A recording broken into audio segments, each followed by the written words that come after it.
2021 जुलाई में भारत ने north Korea की एम्बेसी को बंद कर दिया था कोविड-19 की वजह से।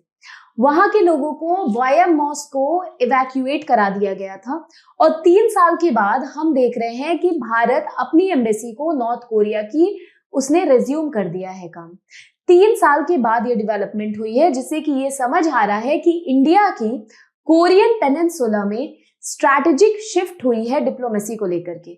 तो आइए जानते हैं इसके बारे में डिटेल्स में। So hello everybody, welcome to Chahal academy. My name is Supriya Singh and today we are going to discuss about North Korea and India strategic ties and India stands and India strategic shift towards Korean peninsula diplomacy.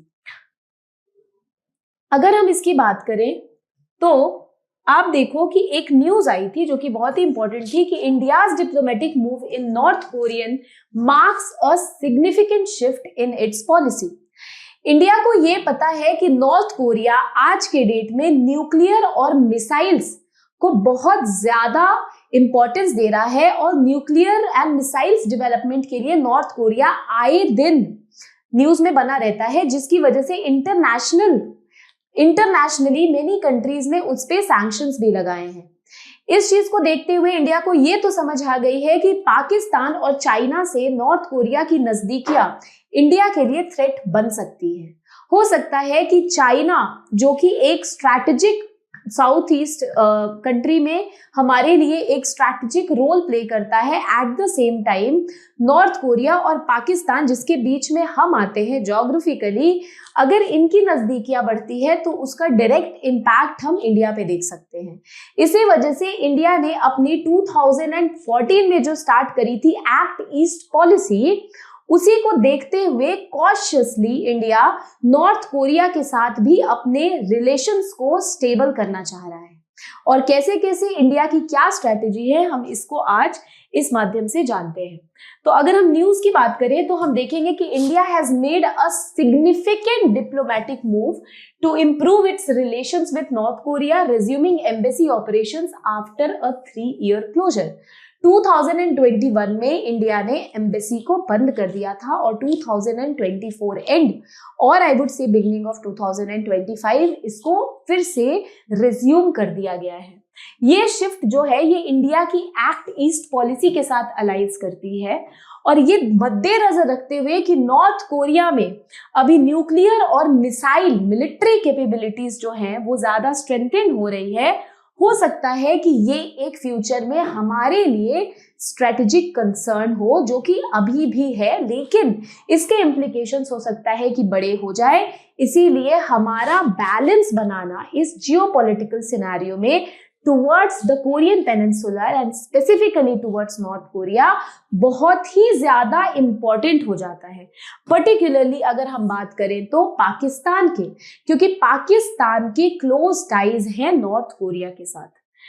अब हम देखते हैं आगे India और north Korea की diplomatic history के बारे में। तो आपको पता होगा कि नॉन अलाइनमेंट की पॉलिसी हमने फॉलो किए है सिंस इंडिपेंडेंस ओनली। ठीक है, इंडिपेंडेंस के बाद हमने नॉन अलाइनमेंट की पॉलिसी फॉलो करी थी कि इंडिया कभी भी किसी भी एक पोलराइज्ड कम्युनिटी का पार्ट नहीं बनेगा, ना ही इंडिया कभी किसी से भी अपने डिप्लोमेटिक टाइज किसी भी ग्रुपिज्म में पड़ेगा। इंडिया हमेशा एक न्यूट्रल स्टैंस रखेगा और वो कभी भी किसी भी कंट्री के साथ अलाइन नहीं होगा। और यही पॉलिसी को देखते हुए हमारी अर्ली इंगेजमेंट नॉर्थ कोरिया के साथ भी कुछ ऐसी ही थी। तो अर्ली इंगेजमेंट की बात करें तो 1973 टू 1990s इंडिया ने अपनी डिप्लोमेटिक टाइज नॉर्थ कोरिया के साथ 1973 में एस्टैब्लिश की थी और मेंटेन किया था एक नॉन अलाइंड अप्रोच इसी कोल्ड वॉर के टाइम पे। अब 2000 से लेकर के और 2010 के बीच में इंडिया और नॉर्थ कोरिया की बहुत ही लिमिटेड एंगेजमेंट्स रही हैं। रिलेशंस कम रहे हैं due to North Korea's nuclear activities, क्योंकि बहुत सारी कंट्रीज जैसे कि यूनाइटेड स्टेट्स सैंक्शंस लगाते आए हैं नॉर्थ कोरिया पे because of its nuclear activities. तो इंडिया भी बहुत ज्यादा किसी भी कंट्री को जो कि कैपिटलिस्ट है, वर्ल्ड पावर है, उसको खफा नहीं कर सकता है। तो इसलिए इंडिया ने अपनी लिमिटेड एंगेजमेंट्स रखी और इंडिया ने फोकस किया स्ट्रेंथन करने का टाइज को किसके साथ, साउथ कोरिया के साथ। एम्बेसी बंद होती है 2021 में। प्योंगयांग में जुलाई में ड्यू टू कोविड-19 और स्टाफ को इवैक्यूएट कराया जाता है वाया मॉस्को, क्योंकि हमें पता है कि नॉर्थ कोरिया जो है वो रशिया और चाइना इन सब के साथ बॉर्डर शेयर करता है। रिजम्पशन ऑफ एंगेजमेंट, ये रिज्यूम कब होती है एंगेजमेंट? 2024-25 में इंडिया ने फिर से diplomatic staff south north Korea भेजना शुरू कर दिया है और एम्बेसी ऑपरेशंस को रिज्यूम कर दिया है। अब हम स्ट्रैटेजिक इंपॉर्टेंस देखते हैं कि आखिर इंडिया ऐसा क्यों कर रहा है और कॉशियसली इंडिया इस मूव को क्यों लेकर के जा रहा है और क्या आखिर वजह है कि नॉर्थ कोरिया के साथ इंडिया अपने रिलेशंस अच्छे करना चाह रहा है। तो हम पॉइंट में देखेंगे न्यूक्लियर एंड मिसाइल एडवांसमेंट। हमें पता है कि North Korea time to time जो है अपनी न्यूक्लियर और रोबस्ट टेक्नोलॉजी, मिसाइल टेक्नोलॉजी पे काम करते रहता है, जो कि हमारे लिए एक बहुत ही इंपॉर्टेंट चीज है, क्योंकि नॉर्थ कोरिया ने हाइपरसोनिक मिसाइल्स पे भी बहुत ज्यादा काम करी है और नॉर्थ कोरिया की क्लोजनेस है पाकिस्तान के साथ, ये हमारे लिए एक डायरेक्ट थ्रेट हो जाता है। इसीलिए इंडिया अपनी रिलेशंस नॉर्थ कोरिया के साथ अच्छा बनाना चाहता है और स्ट्रैटेजिकली हमारे लिए नॉर्थ कोरिया बहुत ही ज्यादा महत्वपूर्ण हो जाता है। उसी तरह से देखिए जियोपॉलिटिकल लोकेशन, नॉर्थ कोरिया जो है नॉर्थ ईस्ट एशिया में लोकेटेड है और बॉर्डर शेयर करता है चाइना के साथ, रशिया के साथ, साउथ कोरिया के साथ। तो इस वजह से ये एक तरह से रीजनल जियोपॉलिटिक्स में बहुत ही सेंट्रल पोजीशन होल्ड करता है और रीजनल स्टेबिलिटी के लिए भी बहुत जरूरी है कि हमारे रिलेशंस नॉर्थ कोरिया के साथ अच्छे बने रहे, क्योंकि नॉर्थ कोरिया का कोई भी एक्शन जो है वो कोरियन पेनिनसुलर को अगर डिस्टेबलाइज करेगा तो रिपल इफेक्ट के तौर पे इंडिया में भी जो है उसके रेपरकशंस देखने को मिल सकते हैं। Missile and technology spill over, concern है कि नॉर्थ कोरिया की मिसाइल और जो न्यूक्लियर टेक्नोलॉजी है हो सकता है, उसमें पोटेंशियल है कि वो एडवर्सियल स्टेट जैसे पाकिस्तान जो कि पोज करता है एक डायरेक्ट थ्रेट इंडिया के लिए, उसको मिल जाए। तो पाकिस्तान के पास अगर ज्यादा एफिशिएंट और बेटर न्यूक्लियर टेक्नोलॉजी और कैपेबिलिटीज होगी तो वो हमारे लिए भी एक थ्रेट होगा। और डिप्लोमेटिक लीवरेज, इंडिया की एंगेजमेंट जो नॉर्थ कोरिया के साथ है वो मेंटेन करेगी एक डिप्लोमेटिक लीवरेज किसके साथ, मैनेज करने का रिलेशंस ग्लोबल पावर में, पर्टिकुलरली अगर हम यूएस चाइना की बात करें, अगर हमारी नजदीकियां नॉर्थ कोरिया के साथ है तो हम इसको एज अ लीवरेज यूज कर सकते हैं यूएस और चाइना के सामने, क्योंकि हम अगर यूएस के क्लोज रहेंगे, नॉर्थ कोरिया के क्लोज रहेंगे तो कहीं ना कहीं बार्गेनिंग पावर में स्ट्रेंथ हमारी भी होगी, हमारा भी से होगा और हमारा डिप्लोमेटिक एंगेजमेंट और रिप्रेजेंटेशन भी बढ़ेगा। अब हम बात करते हैं इसके लोकेशन की। तो आप देखो कि नॉर्थ कोरिया जो है यहाँ पे है येलो सी, इधर है ईस्ट सी जिसको सी ऑफ जापान भी कहते हैं, यहाँ नॉर्थ कोरिया है, ये है नॉर्थ कोरिया का कैपिटल प्योंगयांग, और ये है साउथ कोरिया जहां से नॉर्थ कोरिया बॉर्डर शेयर कर रहा है। At the same time north Korea यहाँ चाइना से और रशिया से भी बॉर्डर शेयर कर रहा है।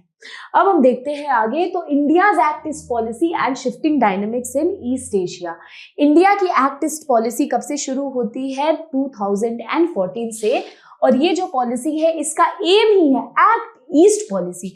तो इसका एम क्या है कि वो अपनी टाइज को स्ट्रॉन्ग करे south east Asia, east Asia और पैसिफिक रीजन के साथ, उनके डेवलपमेंट पे फोकस करे और एक तरह से स्ट्रैटेजिकली, इकोनॉमिकली और कल्चरली इनके साथ कोऑपरेट करे और अपने आप को इन रीजन का रिप्रेजेंटेटिव की तरह निकल करके आए, राइट। अब शिफ्टिंग डायनामिक्स में हम देखते हैं कि चाइना का ईस्ट एशिया में क्या होल्ड है या रशिया का या आसियान का क्या होल्ड है। तो अगर हम चाइना की बात करें तो चाइना हमेशा से एक राइवलरी और कंपटीशन दिया है और ट्रेड एंड रीजनल फोरम को लेकर के उसने कोऑपरेट भी किया। अगर हम चाइना की बात करें तो चाइना अपनी स्ट्रिंग ऑफ पर्ल्स आपने सुना होगा, या फिर बेल्ट एंड रोड इनिशिएटिव, तो China is like it is rising China, it is trying to take the power of all the other super powers existing in the world. तो ये चीज है कि चाइना जो है वो एक स्ट्रॉन्ग राइवलरी और कॉम्पिटिशन पोज करता है with cooperation in trade and regional forums. हम आज के डेट में भी सबसे ज्यादा चाइनीज इंपोर्ट पे जो है वो क्या करते हैं डिपेंड करते हैं। और हम ही नहीं, बहुत सारी कंट्री, खास करके अगर हम ईस्ट एशियन बात करें तो इकोनॉमीज डोमिनेट करती है ट्रेड, कौन? चाइना डोमिनेट करती है। रशिया की बात करें तो रशिया के पास स्ट्रॉन्ग एनर्जी टाइज हैं, स्ट्रॉन्ग इनकी डिफेंस कैपेबिलिटीज हैं, और ईस्ट एशिया के साथ इनकी रशिया की स्ट्रॉन्ग टाइज हैं एनर्जी और डिफेंस को लेकर के। और रशिया की नॉर्थ कोरिया के साथ रिलेशंस हैं जो वो बढ़ रहे हैं, क्लोजनेस जो बढ़ रही है। और आपको पता होगा कि रशिया की चाइना के साथ भी रिलेशंस और क्लोजनेस बढ़ रही है ना। अब देखते हैं आसियान के बारे में। तो strengthening ties to counter the China's influence in the region. अगर आसियान जो है association of South East economies, अगर हम इसकी बात करें तो हम क्या बात करेंगे कि ये जो ट्रेड ब्लॉक है ये बहुत ही ज्यादा इंपॉर्टेंट हो जाता है, क्योंकि ये जो है ये चाइना के जो इन्फ्लुएंस है ट्रेड पे उसको काउंटर करने के लिए ये ट्रेड ब्लॉक स्ट्रॉन्ग हो जाता है काफी ईस्ट एशिया में। और स्ट्रैटेजिक शिफ्ट हम देखते हैं कि इंडिया अपनी इंगेजमेंट्स जो है वो डीपन कर रहा है आसियान के साथ, क्योंकि जितने साउथ ईस्ट एशियन कंट्रीज हैं आसियान में उनके साथ इंडिया ट्रेड करता है, करता आया भी है, और उनके पास मैन पावर प्लस अलग अलग तरह के जो प्रोडक्ट्स हैं जो इंडिया से साउथ ईस्ट एशिया जाते हैं या साउथ ईस्ट एशिया से इंडिया जाते हैं, तो उस पे ड्यूटी पे लेकर के हमेशा उनकी नेगोशिएशन चलती रहती है। तो इंडिया अपनी कोऑपरेशन आसियान के साथ बना के रखता है, जापान और साउथ कोरिया के साथ भी बना के रखता है, वाइल ये जो चीज है ये एक बैलेंसिंग अप्रोच क्रिएट करती है हमारी रिलेशंस चाइना के साथ जो है वो बिल्ड करने में, और नॉर्थ कोरिया और चाइना का इन्फ्लुएंस साउथ ईस्ट एशिया में कम करने में। तो इस बैलेंस करने के लिए इंडिया को जो है इसको बहुत ही ज्यादा स्ट्रैटेजिकली लेकर के चलना होता है। अब हम चलते हैं ग्लोबल एंड रीजनल सिक्योरिटी, इसके बारे में इनका क्या होगा इम्प्लीकेशंस एंड इम्पैक्ट। तो हम देखते हैं Pakistan and nuclear threat. Pakistan का हमारे को हमेशा न्यूक्लियर थ्रेट बना ही रहता है, और अगर हम पाकिस्तान की बात करें तो नॉर्थ कोरिया से अगर रिलेशंस अगर पाकिस्तान के अच्छे हो रहे हैं तो हो सकता है कि वो पाकिस्तान को बेनिफिट करे, लेकिन हमारे लिए एक कंसर्न और इंडिया के सिक्योरिटी कंसर्न और थ्रेट जो है वो ज्यादा इंटेंसिफाई हो जाए। हम देखते हैं कि ये जो शेयर्ड मिसाइल और न्यूक्लियर टेक्नोलॉजी है, पाकिस्तान की मिलिट्री कैपेबिलिटी है, वो डायरेक्ट थ्रेट करेगी किसको? इंडिया की सिक्योरिटी को। अब हम बात करते हैं रीजनल स्टेबिलिटी को। तो अगर रीजनल स्टेबिलिटी की बात करें तो हम अगर अपनी टाइज स्ट्रेंथन करेंगे नॉर्थ कोरिया के साथ तो रीजनली जो है जिस मैंने रिपल इफेक्ट की बात करी उससे हम बच सकते हैं। एट द सेम टाइम अगर रीजनल में स्टेबिलिटी है अगर रीजन में, तो वहां से हमारा ट्रेड भी हो रहा है, वहां से हमारे cultural, historical and diplomatic relations है, तो वो सब स्टेबलाइज होंगे, और ये जो है वो डेवलपमेंट के लिए और इंडिया बेटर मॉनिटर भी कर पाएगा नॉर्थ कोरिया, या फिर अगर मैं बात करूं कोरियन पेनिनसुलर को। तो ये बहुत ही ज्यादा इंपॉर्टेंट है कि नॉर्थ कोरिया के साथ अगर हम स्ट्रेंथन करते हैं अपने रिलेशंस तो हो सकता है ये इंडिया को बेटर हेल्प करे इन्फ्लुएंस और मॉनिटर करने में कोरियन पेनिनसुला को। और ये एंगेजमेंट जो है ये डिप्लोमेटिक फुटहोल्ड भी प्रोवाइड करेगी इंडिया को to manage the regional security when it comes to South East Asian countries. Now going on, अगर हम बात करते हैं क्वाड डायनेमिक्स की, तो आपको पता है कि क्वाड में कौन कौन सी कंट्रीज हैं? यूएस, जापान, ऑस्ट्रेलिया और इंडिया। तो हो सकता है कि नॉर्थ कोरिया की जो मिलिट्री एडवांसमेंट है वो चैलेंज करे स्ट्रेटेजिक इंटरेस्ट क्वाड की।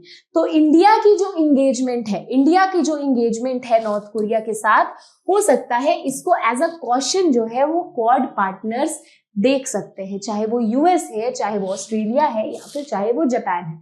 स्पेसिफिकली यूएस का आपको पता होगा कि यूएस हमेशा से ही नॉर्थ कोरिया के बहुत ही अगेंस्ट रहा है, तो डीन्यूक्लियराइजेशन को प्रमोट करने का या प्रायोरिटाइज करने का और रीजनल सिक्योरिटी को बैलेंस करने का हमेशा उनका एक स्टैंस रहा है, और उन्होंने कभी भी इस मिलिट्री एडवांसमेंट को या फिर न्यूक्लियर एडवांसमेंट को नॉर्थ कोरिया की इन्होंने कभी भी नहीं सपोर्ट करी है, राइट।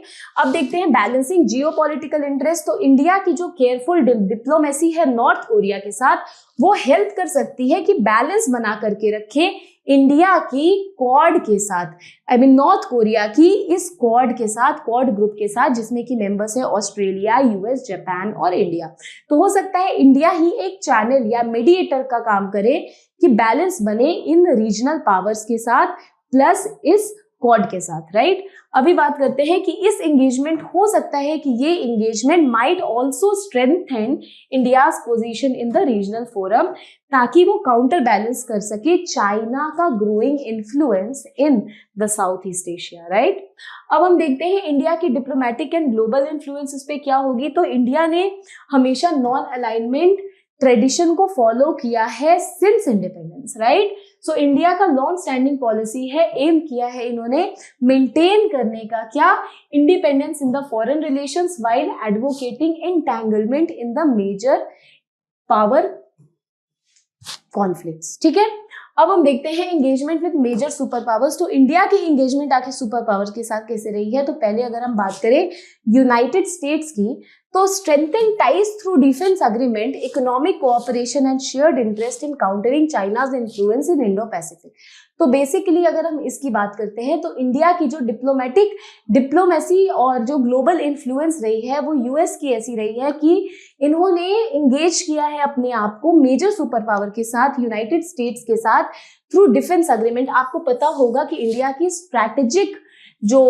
का एक स्ट्रैटेजिक पार्टनर यूनाइटेड स्टेट्स है, चाहे वो 2+2 डायलॉग है, चाहे वो डिफेंस को लेकर के, टेक्नोलॉजी को लेकर के है। तो इंडिया की हमेशा एक अच्छी होल्ड, चाहे अगर हम न्यूक्लियर 1967 की बात करें, उस टाइम पे इंडिया और यूएस का ये डिफेंस इंगेजमेंट नहीं था, लेकिन अभी के टाइम में इंडिया की डिफेंस एग्रीमेंट है, इकोनॉमिक कोऑपरेशन है और शेयर्ड इंटरेस्ट भी है, क्योंकि दोनों ही, इंडिया और यूएस दोनों ही चाइना को जो है वो बैलेंस करना चाहते हैं और ये जो राइजिंग चाइना की जो एस्पिरेशंस है इसको कर्व करना चाहते हैं, इनको काउंटर बैलेंस करना चाहते हैं अपनी डिफेंस अग्रीमेंट को क्या करके, स्ट्रेंथन करके। At the same time Russia से देखते हैं कि रशिया के साथ एक स्ट्रॉन्ग स्ट्रैटेजिक और डिफेंस अलायंस या डिफेंस रिलेशंस हम मेंटेन करते हैं, इंडिया मेंटेन करती है, खास करके एनर्जी में, डिफेंस में और रीजनल सिक्योरिटी में। रिलेशंस विद चाइना, इंडिया का जो हमेशा चाइना के साथ जो है वो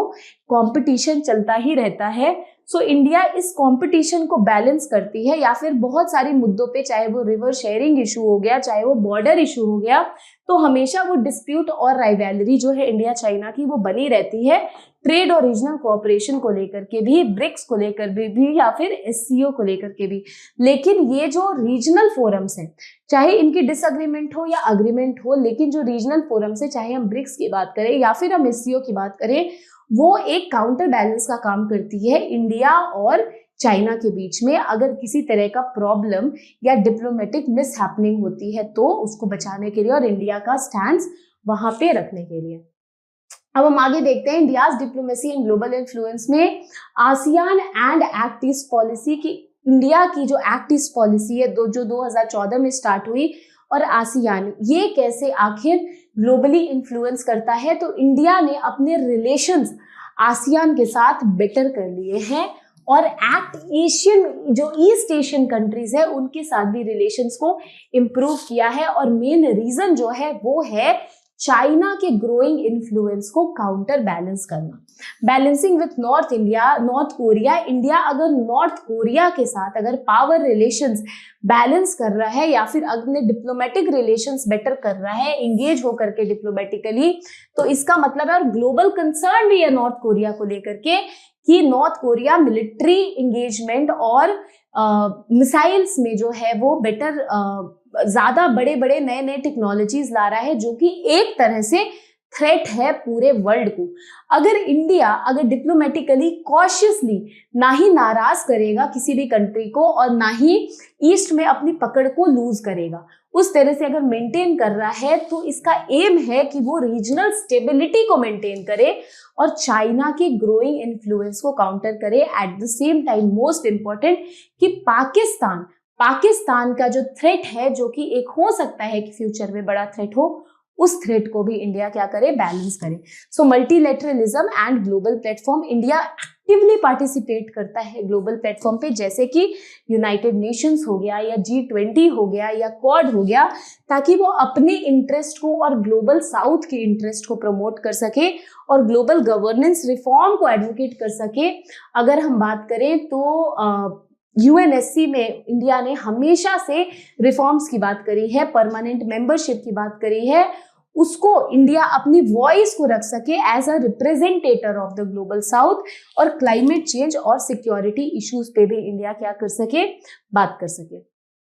अब हम देखते हैं आपके लिए इसी टॉपिक से रिलेटेड एक इंपॉर्टेंट मेंस का प्रैक्टिस क्वेश्चन हो जाता है, जो कि आप जरूर लिखना। ये क्वेश्चन है कि assess the strategic importance of north Korea in India's foreign policy, explain the significance of India's recent diplomatic move to resume its embassy operations in Pyongyang. How does this aligns with India's border act east policy and address concern related to regional security dynamics? जो situation अभी north Korea की है वो बहुत ही ज्यादा important वो topic हो जाती है हमारे लिए, क्योंकि 3 साल के बाद इंडिया ने अपनी एम्बेसी जो है वो नॉर्थ कोरिया में रिज्यूम की है, डिस्पाइट नोइंग कि नॉर्थ कोरिया को लेकर के हमेशा से कंसर्न बना रहा है यूएसए का। नॉर्थ कोरिया यूएसए का एक बहुत ही बड़ा कंसर्न है और इसको कितने सारे इन पे इकोनॉमिक और रीजनल सैंक्शंस भी लगते आए हैं। फिर भी इंडिया अगर कॉशियसली इस स्टेप को साइलेंटली बैलेंस करके चल रहा है तो इसका आखिर क्या इम्प्लीकेशन होगा, आखिर इसके पीछे की वजह क्या है, और आखिर क्या कंसर्न थे इंडिया की जिसकी वजह से उसने एक्ट ईस्ट पॉलिसी के साथ साथ कोरियन पेनिनसुलर में एमिकेबली अपने और नॉर्थ कोरियन टाइज को बेटर करने के लिए ये स्टेप उठाया है। तो ये क्वेश्चन आपके लिए एग्जामिनेशन पॉइंट ऑफ व्यू से बहुत ही इंपॉर्टेंट हो जाता है। आप जरूर इस क्वेश्चन को अटेम्प्ट करो, इसको लिखो। अगर इस पर्टिकुलर टॉपिक से रिलेटेड आपके पास डाउट है तो प्लीज अपने डाउट भी आप कमेंट सेक्शन में लिखो। हम आपसे नए टॉपिक को लेकर के और नए मुद्दे को लेकर के तुरंत जल्दी ही मिलेंगे। Thank you so much. Do not forget to like and subscribe Chahal academy for more such content related information and videos. See you soon. Thank you so much. Study well.